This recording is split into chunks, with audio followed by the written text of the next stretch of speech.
And we are live. So, welcome to the ongoing summer of sci-fi fantasy on an American Werewolf. I am the American Werewolf. Joining me tonight, I've got the Ryan Daly. What's happening, man? What's up? Enjoying summer. Yeah, indeed. It's fucking hot. And it was a hot one today. But it's good. It's good weather to be outside in. Yeah. So it's enjoyable. It's not unpleasant. So we put this off from last week, and finally getting around to it today because we're doing a double feature. And this is currently right now streaming on my main channel, my backup channel, and on Twitter. But after this is over with, I'll probably delete it off the main channel and leave it off the backups because I'm keeping longer streams on the backup channel now. What do you mean? Delete this from YouTube? Is that what you're saying? Well, this is streaming to both of my YouTube channels right now. So I'll just delete it off. I didn't. Yeah, I have a backup channel, American Werewolf EU. Okay. So I keep longer streams on there, and I'm shifting shorter content. With more up-to-date stuff on the main channel. But this is something that we were going to get to last week. We're talking about Robert Zemeckis' Beowulf from 2007, and wow. I got a chance to watch it. It's an interesting watch. It's an interesting film on many different levels. I guess if you're ready to go, we'll go. So shall we get it? Yeah, I'm ready. Let's do it. All right, boogie boogie.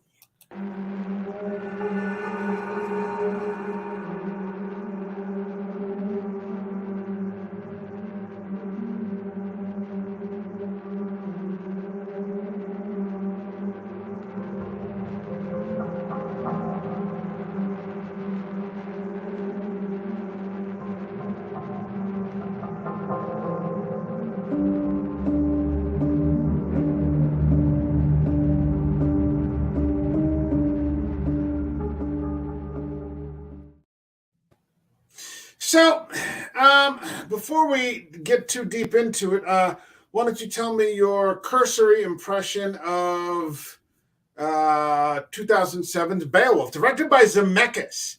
I think it's awesome. This is not the typical movie that he directs. You know, we know him from Back to the Future and Forrest Gump. Here he got into something quite a bit darker than his usual fare. You were saying, go ahead. I think it's awesome. It's different from his usual stuff because before this he had done what I think the Polar Express.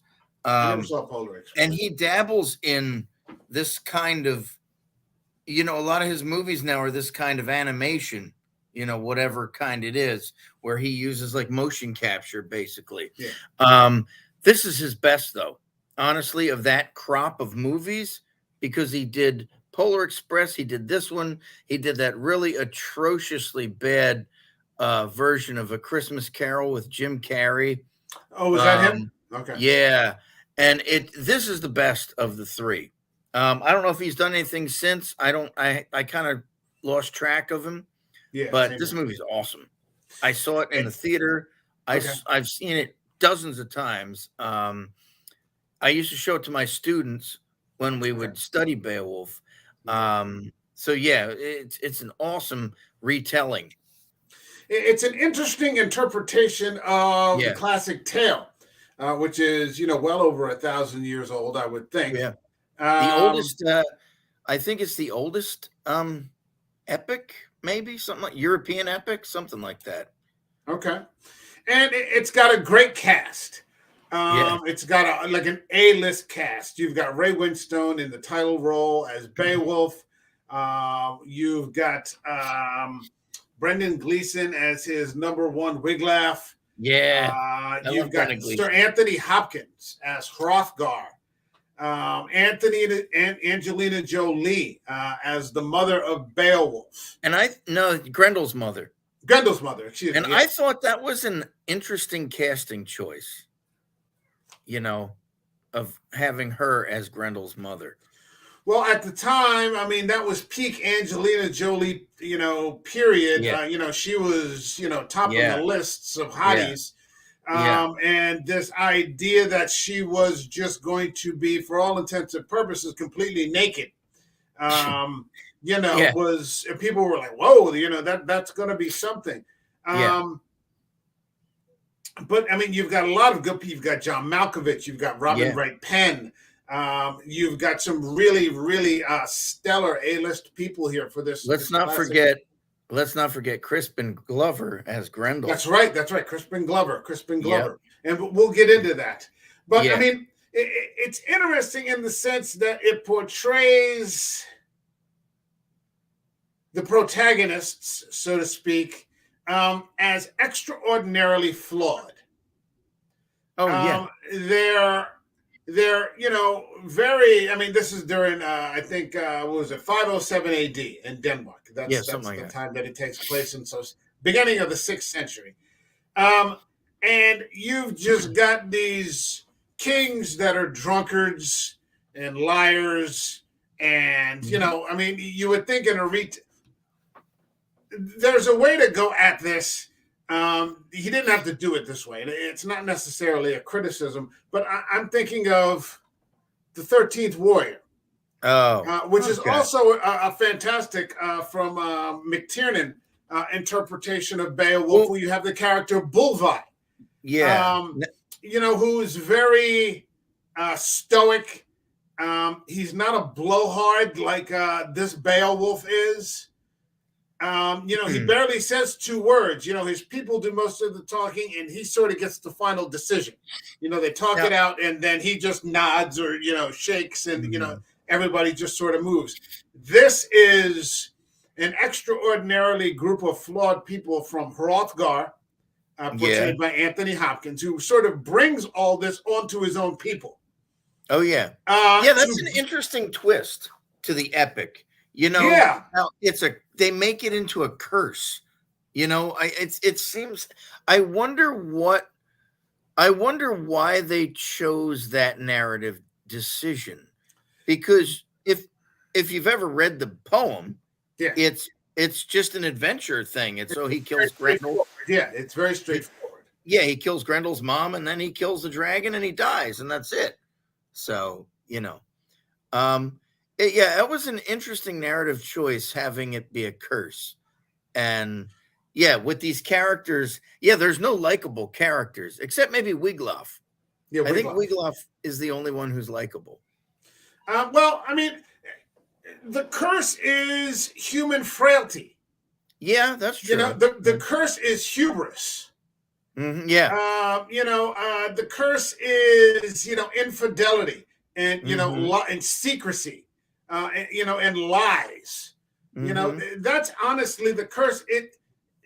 This sort of witch portrayed by Angelina Jolie has only as much power as these men allow her. Yeah. And so it's another example of how you see sometimes, maybe art imitating life, that the worst people are in charge. Yeah. That the worst people who can't control their own impulses, yeah. Are the ones who ultimately end up taking over things. I think this is probably, I mean, maybe I'm just spitballing here, but this, I think, is more of a realistic portrayal of how these kings acted, how these people acted. I mean, This version of Beowulf is a hero. He's already well known.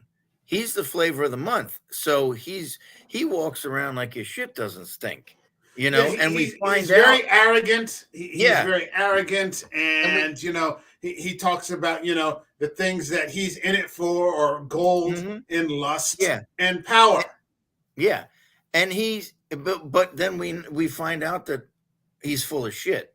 I mean, that's, especially with that story that he tells against Brecca, the swimmer, and all that kind of stuff, and how he took on these monsters. And everybody's like, really, dude? I mean, and he has to like he keeps exaggerating and Yeah, he exaggerating. embellishes more and more. Yeah, yeah, yeah. And I Yeah, will tell you, for a movie from 2007, this animation really blew me away. This motion capture yeah, animation was phenomenal. And yeah. it was like at its peak. I mean, now I haven't watched it in a little while. I mean, I haven't watched it in a couple of years. I've seen enough, so I know enough to talk about it.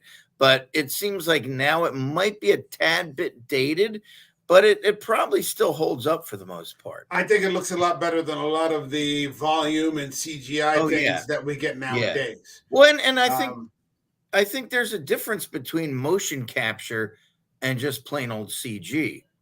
You know, oh yeah, because absolutely. I mean, you see the documentary, and they've got those points, yeah, like the all over dots. their Yeah, bodies, yeah, So yeah, I yeah. mean, I liked very much how the actors, I mean, the characters look like that. Looks like Hrothgar looks like Anthony Hopkins. Oh yeah. The only You know, one who they changed drastically was Ray Winstone because and Malkovich. Well, Malkovich yeah, and looked a Malkovich. little bit like Yeah. he looked a I little mean, bit Ray like himself. Winstone, as we know, is a little bit on the portly side. So I mean, and Yeah, that I think he even said he laughed like when they showed him what he was gonna. He's this slim, trim, muscle yeah. guy, and I hadn't really known much about Ray Winstone prior to that. And I was like, wait, isn't he kind of like a fat guy? You know, at least he's a little round. And then Yeah, like he's a little playing round in the Beowulf, and they middle. make him this, jacked like Thor, guy. Yeah. So, I mean, it's essentially the classic story of a kingdom or a village or a territory in Denmark that is under attack by a monster Yeah. named Grendel. I thought that and I just saw this for the purposes Mm. of this show. So to me, Yeah. it very much still held up. Yeah. The monster is just sort of attacking, but at the same time, um, the way Zemeckis portrays it is that the monster is in pain from all the noise. It's this Yeah. Yeah. deformed child, you Mm-hmm. know, um, you know, with these gross deformities. Yeah. It's kind of throwing a tantrum, Yeah. and in this tantrum, this giant is just murdering people.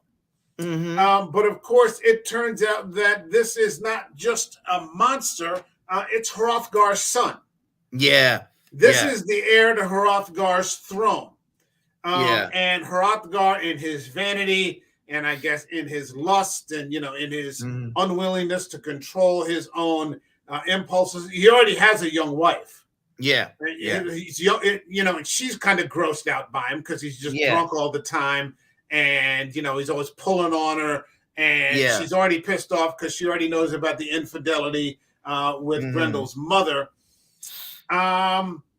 Yeah, I mean, he's a sympathetic character. I found Grendel to be a sympathetic character. He's not just a straightforward villain like in 13th Warrior.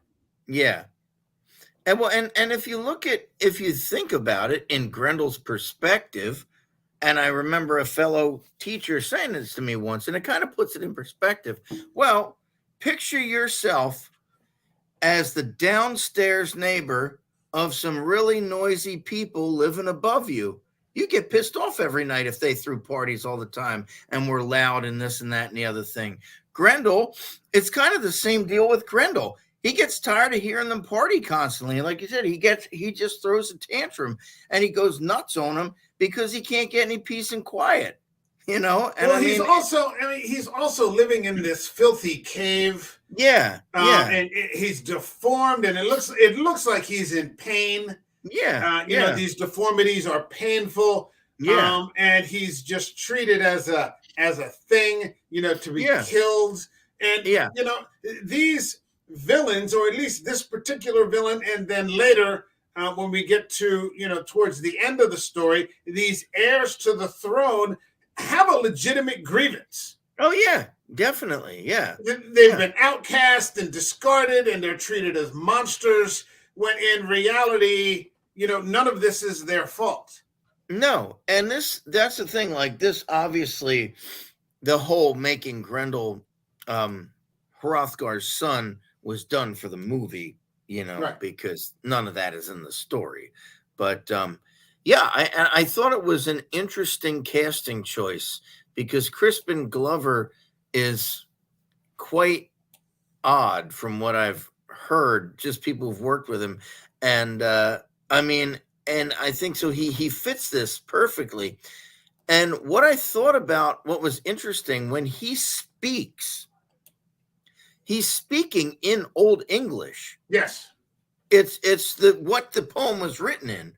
He's speaking that dialect, that Old English dialect, Yeah. It's quite interesting. I think Grendel's mother speaks like that too, but she has more of a kind of thicker accent. It's a little hard to hear what she says sometimes. Even with the captions, when they speak in the Old English, it doesn't translate into the captions, into the subtitles. Oh wow! Yeah. It doesn't. It's only the common, the common tongue, the modern English that gets translated, encoded. But so they, Beowulf shows up and he's just a braggart and he's a blowhard. I'm here to do this, and he's already scoping out Anthony Hopkins' wife, the Queen. He's kind of a scumbag. He is. Well, and it's funny when you were mentioning a few minutes ago about the king, about Hrothgar and his infidelity with Wealhtheow and all that. I thought it was an interesting little, I guess, historical tidbit. That one part where they're in bed and there's that board that's separating their bed. Like, I always thought that was a neat little detail. I'm like, wow, did they really have those things?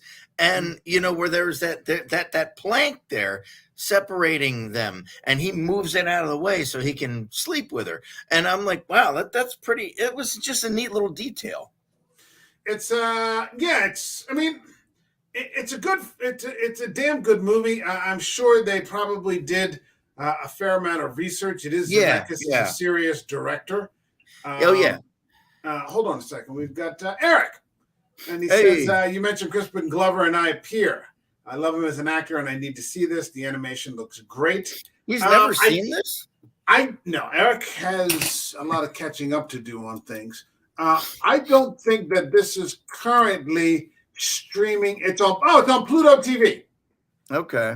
It's on Pluto, Redbox. Yeah, Pluto and Redbox. So it's free on there right now. So you can catch it on there. It's definitely worth it. I have the director's cut with a few, I have that too. Scenes. Yeah. But I mean, they call in Beowulf, and the fight scene between the men and Grendel and then Beowulf. It's awful to watch. You do, because I have like more sympathy for Grendel. Oh yeah. Who's I don't know. I didn't find any of the other characters and I think, like you said, they do that on purpose. We're supposed to feel bad for Grendel. In this version, in the men's eyes, in the warrior's eyes, he's a monster, but in the audience's eyes, he's not. Yeah. Well, it's interesting because the hacking and the slashing, and then his eardrum, his eardrum gets punctured, and then he starts to deflate, and he's trying to run away. Yeah, I thought that was weird. He just won't let him, and that's where Beowulf goes full Beowulf and just chops his arm off. He slams his arm in the door. Slams his arm in the door. Yeah, slams his arm in the door. And he fights him naked. Yeah. Well, he's just he's completely he's completely in love with himself. Oh yeah, he very much is in love with himself. We get back, that ends up drawing the ire of Beowulf's mother, Grendel's mother. Excuse me. Yeah. And what ends up happening is she ends up descending on the village. And I did love that scene where he has the nightmare or vision of her in the form of the queen. Yeah.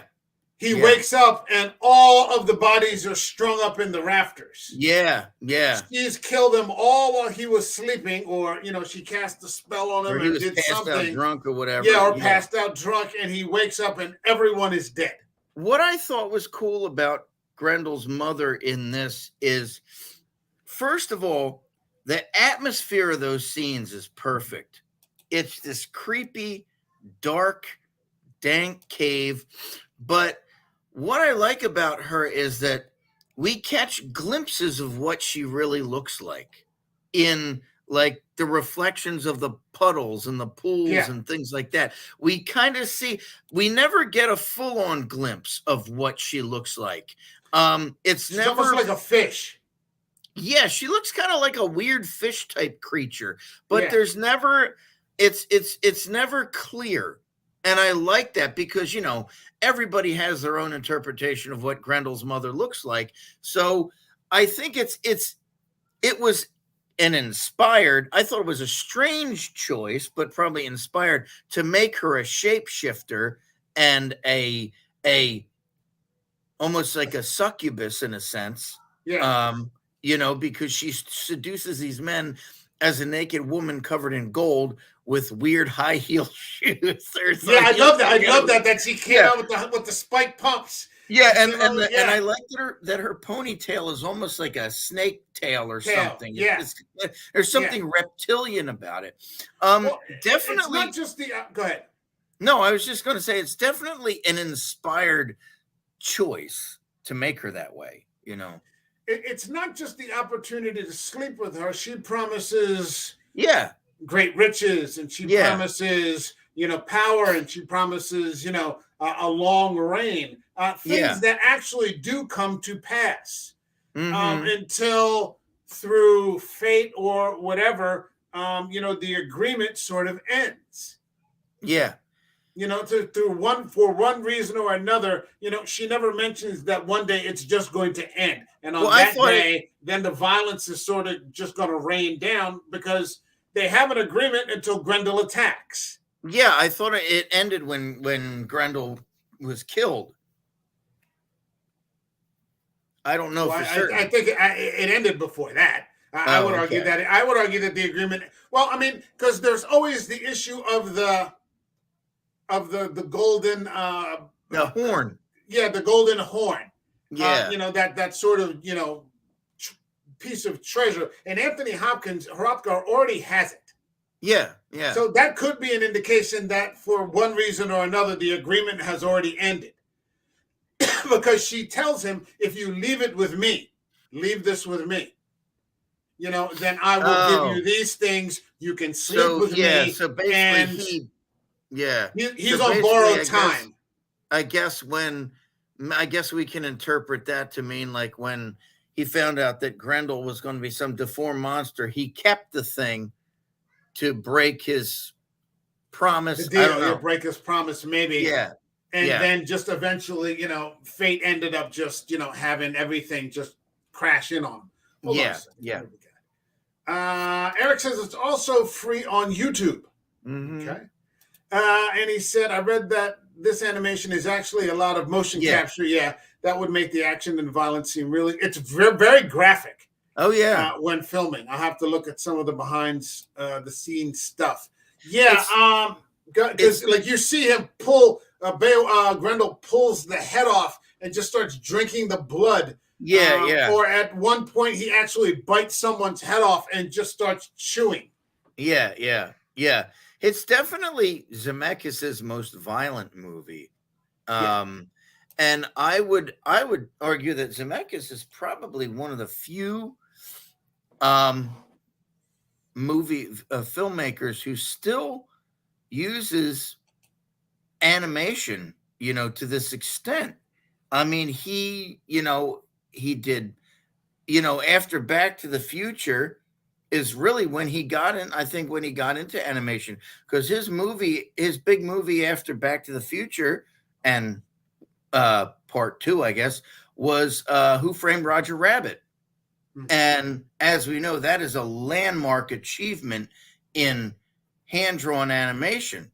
And then from there, he did the Polar Express and all that other stuff. I don't know what he did between Roger Rabbit and Polar Express, but he's definitely like, I feel like now he's kind of found his niche with this kind of animation, and especially with this kind of motion capture. And when I say this is its peak, if you watch this next to Christmas Carol, the Jim Carrey one, it's terrible. It's almost like it's just not. There's some good parts in it, but it's almost like this kind of stuff is like a one-trick pony. Like it's like a been there, done that. Like, because he did it so perfectly with Beowulf. When you're watching Christmas Carol, it just seems kind of like, I don't know. There's just something about this that stands out for me, other than those other ones. Well, I mean, I think that, having seen only parts of A Christmas Carol, it looks like animation. Yeah, these have moments where it almost seems like the person is like breaking through. Yeah, that's what I mean. This was crossing the barrier almost into live action here. Yeah, this is what I mean. The animation. This was peak motion capture here, and really, motion capture became insane with Lord of the Rings. I mean, we know Andy Serkis is the king of motion capture. Yeah. To a lesser degree, we had rotoscoping back in the 70s with the Ralph Bakshi Lord of the Rings, where he took real actors and put them against the screen and all this stuff. That was kind of early motion capture. But once I think Lord of the Rings showed how it could be done, I think this is the next step, Beowulf. I mean, it is like, look at that picture of Angelina Jolie. It looks like Angelina Jolie. I mean, that could be a live action. That could be a live action shot right there, and it's not.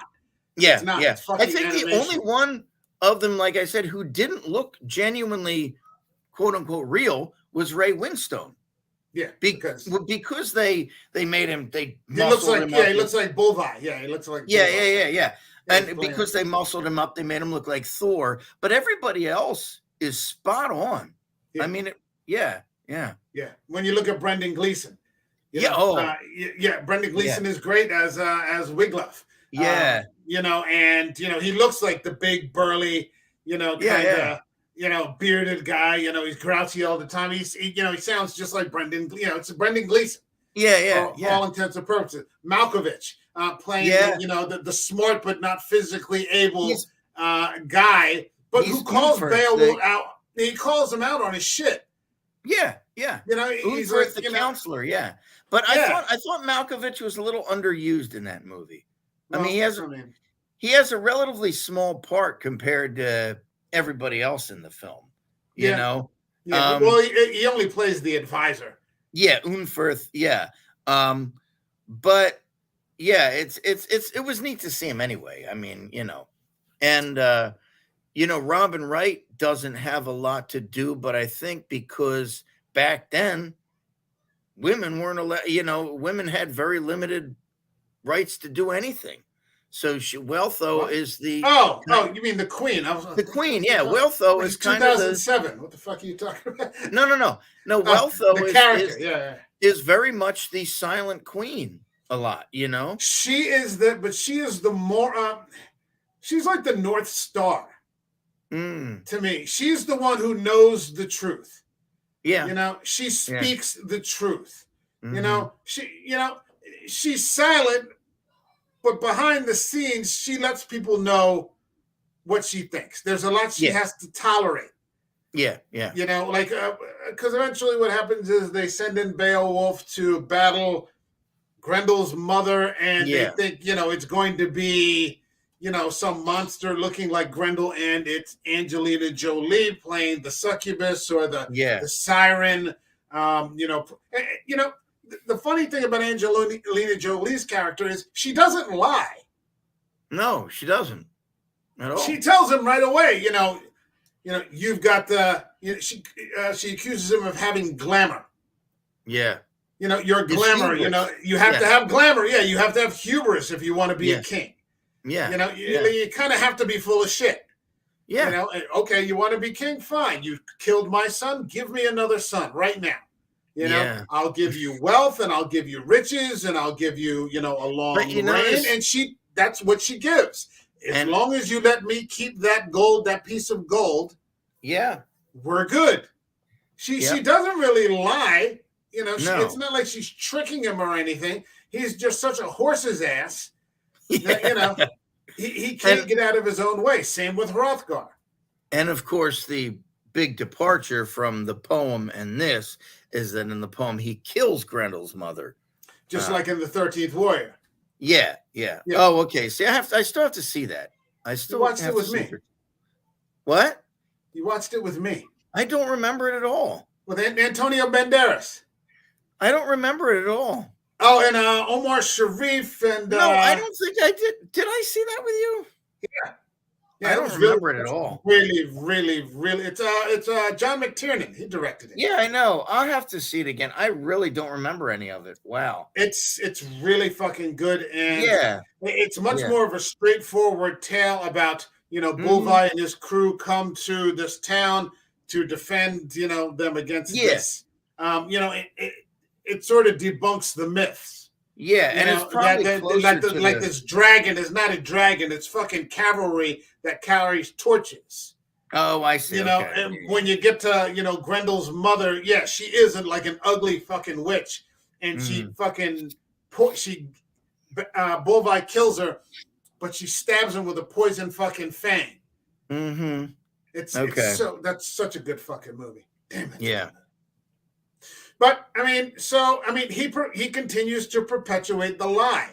And Yeah. Anthony Hopkins he knows. Oh, really? She was a hag. Yeah. You know, Yeah. He lies. He lies to Hrothgar. Yeah. She was a yeah, hag. Yeah. no, Yeah. Yeah. he's like, we both know she's not a hag. Yeah. Yeah. We both know that. And then Go ahead. no, what I think is interesting too is that Hrothgar deliberately puts the curse on Beowulf. He kills himself so that Beowulf, it's now Beowulf's problem, Grendel's mother and the horn and all that stuff. He's free of the curse at that point. And I think that's why he kills himself. It's an act of selfishness, and that's how I interpret it anyway. He's letting Beowulf deal with all that stuff now. Well, Deal with the Beowulf because that's what Beowulf has done. Yeah, yeah, yeah. He's continued to the cycle has continued. It's like you see in the like abuse cycles. Yeah, Then the yeah, next generation, he's carried yeah, it over into another generation. And Anthony mhm, Hopkins is just too damn old, yeah, to have to fight these things anymore. So okay, yeah, you want my wife? I've seen you eyeing my wife, for like a week yeah, now. You lied to me about Grendel's mother. yeah, So yeah, it's your problem now. I'm mhm, not going to deal with it anymore. mhm. It's very much in this interpretation a tragedy. Yeah, I guess you could look at it that way. Yeah, yeah. It's a tragedy. Well, I mean, the hero dies. Well, yeah, but he does. Yeah, He he dies does in because the. of his own. He's killed Yeah, because of his own flaws. yeah, You know, yeah. I mean, it's very much a straightforward, just tragic tale. The yeah. guy who can't. These heroes who can't overcome themselves. No, but that's a again. This goes back to the earliest, you know, Greek mythology stories and stuff like that. All those heroes are 90% of the Greek heroes are done in by their own hubris. Yeah, I mean, they're all done in by their own hubris. Jason is murdered by Medea because of his hubris. Odysseus, oddly enough, doesn't die for his hubris, but he has to suffer for 20 years on the open sea because of his hubris. Hercules, all these guys suffer, whether fatally or not, for their own pride and vanity. Oedipus, same deal. I mean, that's the thing. It's a recurring theme throughout a lot of obviously world myths because we know this one is as Germanic Old English or what is it, Danish, I guess, these guys. And so it's a common thread throughout all of world mythology. So, I mean, Beowulf becomes the king. Yeah. What was your interpretation of what Beowulf had become later in life? You mean when because they like fast forward and then They he's fast old. forward in many years and he's old. He's become an old man. I don't know if he's married. He's married Anthony Hopkins' wife. Yeah, she's he still married the well. queen. So I don't know if you mean, do I think he learned something in those years? Probably not. I mean, I that's my one quibble with the movie is that there was like, okay, yeah, they do all this stuff, and then okay, we're going to fast forward through the years. Like, I would have liked to have seen how he was as a king, how he ruled the people. Did he rule like Hrothgar? Was he a butthole? Was he better than Hrothgar? Was he still same old Beowulf? I got the impression from what we saw that he wasn't, that throughout the entirety of his reign, he's carried this burden that he just doesn't disclose. Yeah. And so it goes on between he and his wife. Yeah. There's no real, intimacy or relationship because there are just too many damn secrets. Yeah. He's got, a young girl. Yeah, he has this side piece. He's got this young girl that keeps his bed warm, and she seems to care about him very much. But he's very burdened, he's not happy. He's not enjoying, No, I don't think heavy as the head, whatever. I don't think he was asking to be king. No, he's Beowulf. He's a hero. I think in this interpretation, he would be happy just doing that, and not having the responsibilities of a king. I just thought it was kind of a jarring time lapse in the movie that, okay, and now he's crowned king, and then, let's fast forward however many years, and now he's an old man, and we don't see any of his achievements. We don't see what he has done as king. I think it kind of like, I get they had to get to the dragon part, but I would have preferred kind of a slower buildup. You know what I mean? Well, I mean, the movie is 2 hours long. Yeah. The movie is 2 hours long. I got the general impression that he wasn't a bad king. People seem to care about him. Yeah. But, he's just, he's burdened. Yeah. He's got a lot of responsibility. He's burdened. He's estranged from his wife. Which was kind. He'd been eyeing his wife. It's one of those things where it never. What's that thing? Be careful what you wish for. Yeah. You just might get it. And so he gets what he wants. He gets wealth and he gets power and he gets the woman. And you look at him 20 years later, and he's just like, "What the fuck is? What is this?" Yeah, he's not happy. Yeah. No, he's not happy at all. However, the piece of gold comes back to bite him, signaling the end of the agreement again. Yeah. And so if there is any lie that Angelina Jolie discloses, or that any lie that she keeps, it's that she doesn't really let these people know that one day these agreements are just going to fucking end. Yeah, I think she does it on her own terms. She ends the agreement on her own terms, Yeah, kind of, sort of. And we find out that, of course, there is another son, and he is a fucking dragon. Yeah, I thought that was a little weird that he's the son. Like when he morphs into that gold man at the end, I'm like, I don't know how I feel about that really. But, I get the gist of it. But I'm like, okay, a guy who shapeshifts into a dragon. Okay, why not? Because the mom's a shapeshifter. It was just a little like, I guess it could have been executed better. I got the impression that Beowulf is a stronger man, a more virile man, a mightier man than Hrothgar was. Oh, yeah. Hrothgar is short and dumpy, he's drunk all the time. He doesn't seem very physically capable. And so he gives birth to this, when meeting with Angelina Jolie, this deformed sort of creature.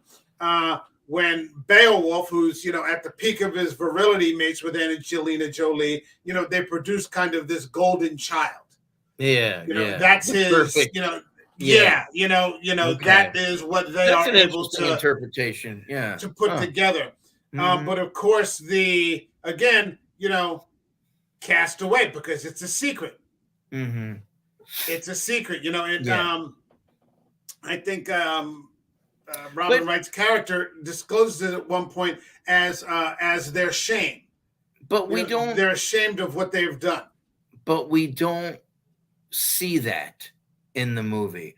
I think it would have been better to show that he has this son with um Grendel's mom, because it kind of comes out of nowhere. You know what I mean? Like narratively, they always Well, say show don't tell. I think it would have been interesting to see that and then have this son come back in the form of the dragon or you whatever. could have had something where I guess he rejects the boy. Yeah, something like This that. kind of A thing. small scene or something. It Yeah. could have been a quick thing, but I mean, I was under the impression watching it, that she says, "You've taken a son, now give me another one." Yeah, yeah, So that it's yeah, a foregone conclusion, and you already know in advance that no man is going to own up to mating with this witch. yeah, yeah, yeah. So it's foregone that it's just not going to happen. Mhm. But this thing comes in, just decides it's going to destroy everything. It's much stronger than Grendel was. Yeah. I thought, because this was probably one of the major action scenes of the film. What did Mhm. you think of? Because I mean, it's probably like the last 20 minutes of it. What Yeah. did you think of that? Well, I thought it was pretty cool the way they did it, and Yeah, it was interesting that when he, like, cuts his own arm off to get inside to stab the heart, because that's what'll kill it, and, now I guess he's aware that, yes, that dragon is his son, his monster son his offspring. Yeah, with Grendel's dam. But yeah, I thought that was a cool battle, and I was like, well, how's he going to get out of this? And then he just straight cuts his own arm off and then stabs it. Um, and yeah, it's a cool scene.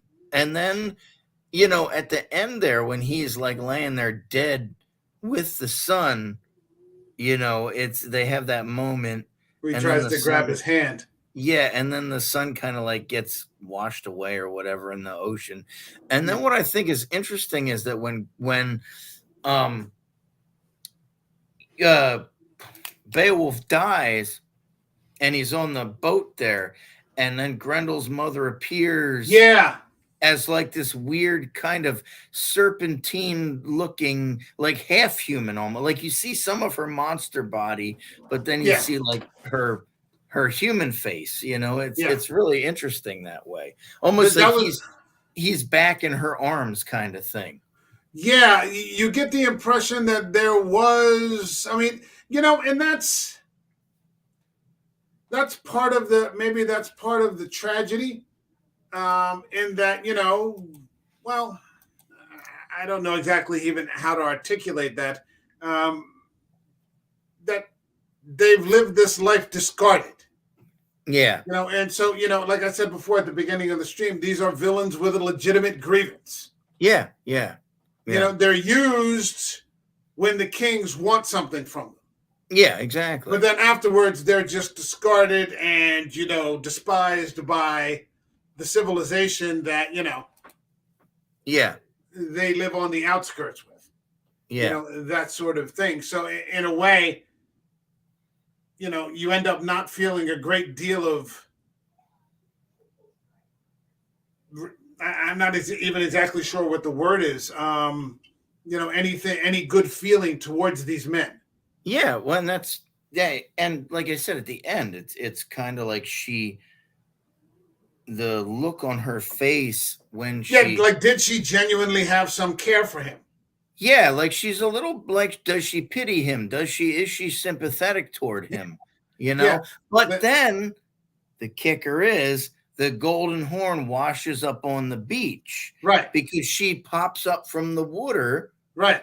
She receives Beowulf, but then she pops up from the water. Life goes on. Yeah, to Wiglaf and flirts with Wig, makes that coy face at Wiglaf, Yeah, there and it is.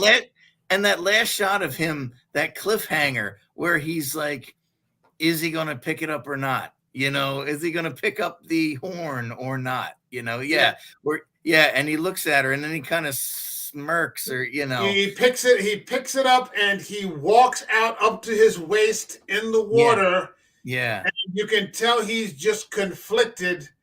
The yeah, way this film sort of went, I'm personally of the opinion that he went into the water and it just continues, because that yeah, seems to be the theme of the movie. It's just, yeah.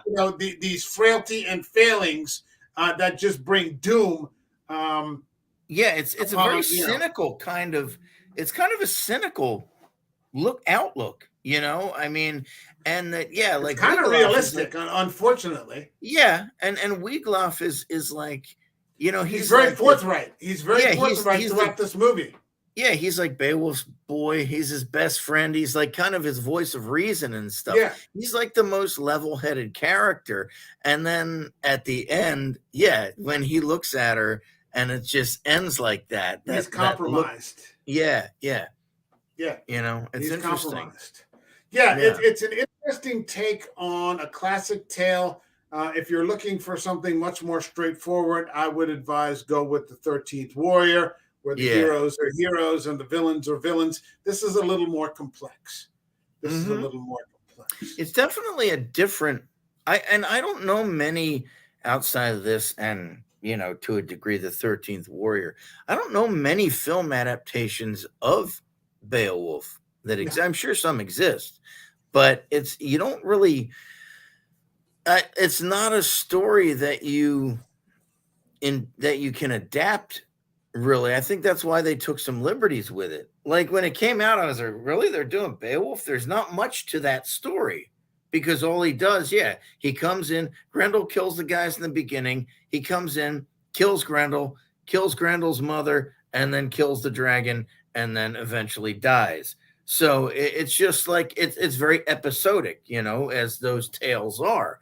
Um, so when I heard that they were doing this movie, I'm like, really? Like that's, and I was excited, but I was interested to see what direction they were going to take with it, you know, and the liberties. I mean, you have to fill in blanks when you're doing something like this. You have to kind of build up stuff, because a straightforward movie of him killing things isn't like, I think some of yeah, us might think it's cool where he's just doing like commando on yeah. like these, Yeah. but Then it becomes an 80s movie, but you don't have much story there. yeah, yeah. So you have to And have a Anthony decent, Hopkins isn't going to sign on for something like that. yeah. So Malkovich you isn't going have to to sign have a on for decent something.